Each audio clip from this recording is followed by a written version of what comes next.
महिलांच्या आर्थिक सक्षमीकरणासाठी गिरणारचा पुढाकार. नागपूरमध्ये जागतिक महिला दिन उत्साहात साजरा.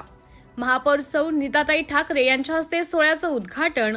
महिलांच्या आर्थिक योगदानावर मान्यवरांचं मार्गदर्शन. स्त्रियांच्या कर्तृत्वाचा गौरव आणि त्यांच्या सक्षमीकरणाचा जागर करण्यासाठी Girnar urban credit cooperative society व गिरनार परिवारातर्फे आयोजित जागतिक महिला दिन सोहळा 8 मार्च रोजी नेहरूनगर येथील काकासाहेब कोयटे सहकार प्रशिक्षण कक्षात मोठ्या उत्साहात संपन्न झाला. या कार्यक्रमाचं उद्घाटन नागपूरच्या महापौर सौ नीताताई ठाकरे यांच्या हस्ते झाले. यावेळी प्रमुख अतिथी म्हणून उपमहापौर सौ लीलाताई हातीबेड यांची उपस्थिती होती. दीप प्रज्वलनाने कार्यक्रमाची सुरुवात करण्यात आली. आर्थिक स्वावलंबन ही काळाची गरज. कार्यक्रमात मुख्य वक्त्या म्हणून सौ वैशालीताई चोपडे, अध्यक्षा साकार फाउंडेशन यांनी अर्थव्यवस्थेत महिलांचं स्थान या विषयावर सखोल मार्गदर्शन केलं.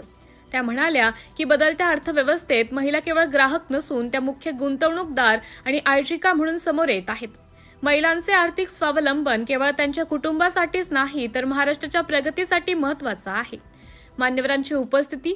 कार्यक्रमाच्या यशस्वीतेसाठी गिरनार सोसायटीच्या मुख्य कार्यकारी अधिकारी सौ डिंपल घाटे, तज्ज्ञ संचालिका सौ सुषमा घाटे, संचालिका श्रीमती ललिता बोंद्रे, सौ ज्योती कोल्हे, सौ मंदा कोडापे आणि संपूर्ण संचालक मंडळाने विशेष परिश्रम घेतले. या प्रसंगी परिसरातील असंख्य महिलांची उपस्थिती लक्षणीय होती. कार्यक्रमाच्या शेवटी उपस्थित महिलांना सन्मानित करण्यात आले. सूत्रसंचालन आणि आभार प्रदर्शनाने या यशस्वी सोहळ्याची सांगता झाली. सिटी इंडिया न्यूजसाठी प्रतिनिधी लक्ष्मण मदनकर.